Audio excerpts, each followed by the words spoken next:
Epal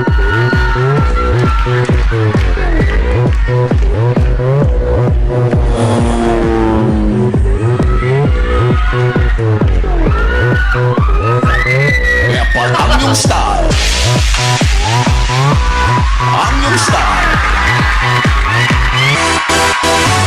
Ako'y nagpunta sa isang bar sa may Manila, at para masaya ako ay nagsama ng tropa. Kahit sa ugali niya ako ay medyo may duda, okay lang kung kapalmok siya.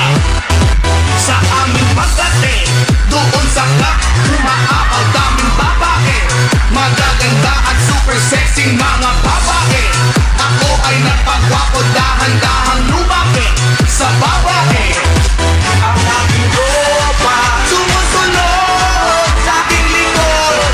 Naglalabang tropang buraot, nakasunod sa aking likod.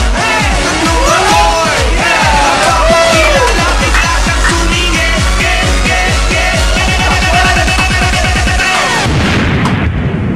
Epal lang yung style.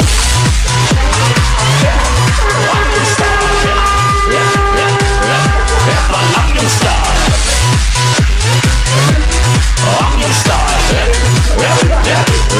Epal lang yung style.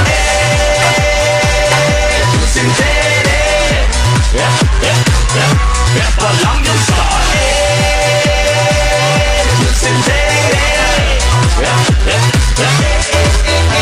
Kami ay umupo kasama bagong friends sa chicas. Di ako makasingit dahil sa aking epal na tropa. Sabi ko, inuman na pero sumingit aking tropa. Sabi niya, ay siya bahala. Tinawag ng waiter, kinuha niya menu at siya bigla ang umorder. Teka muna, bakit dami mong in-order pagkain? Merong sisig, crispy pata, lechon, calamari, meron pang mani. Kung mamulutan, sunod-sunod, walang ginto. Ang kapal mo, hindi naman siya umiinom. Pulutan lang, puro kwento. Ano makamayat, bigla siya nawala sa aking tabi.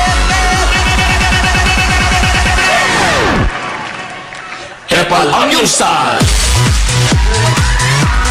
Ang iyong style.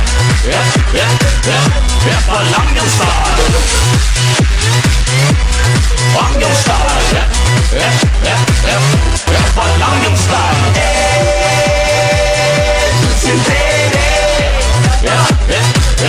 Epal ang iyong style.